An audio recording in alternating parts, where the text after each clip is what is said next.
Hello everyone, welcome to Ace the Bank exam. Mixture and alligation.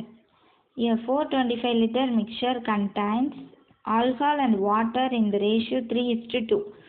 அப்போ டோட்டலாக என்னது 3 + 2 5 part 5 part வந்து mixer இருக்குது.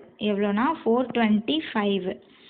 அப்போ ஒரு பார்ட் எவ்வளோ அப்படின்னா 85.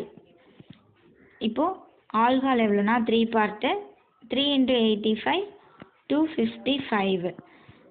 2 பார்ட் வாட்டர் எவ்வளோ அப்படின்னா 2 × 85 170. நெக்ஸ்ட் லைன் என்ன கொடுத்துருக்காங்கன்னா x litre alcohol and 310 litre water added to the mixture. x litre alcohol add பண்ணுறாங்களாம், 310 லிட்டர் வாட்டர் ஆட் பண்ணுறாங்க. அப்போ டோட்டலாக வாட்டர் எவ்வளோ ஆட் ஆகுதுன்னா 480 ஆகிடுது.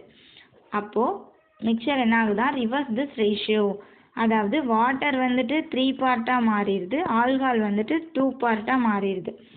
அப்போது 1 3 3 1 3 3 6 3 18 2 × 160 320. அப்போ டோட்டலாக ஆல்கஹால் வந்து 320 இருக்குது. நமக்கு அந்த எக்ஸ் தான் கண்டுபிடிக்கணும். ஸோ என்னென்னா 255 மைனஸ் பண்ணிடணும். 255 மைனஸ் பண்ணிட்டோன்னா 5 இங்கே 6, ஸோ 65.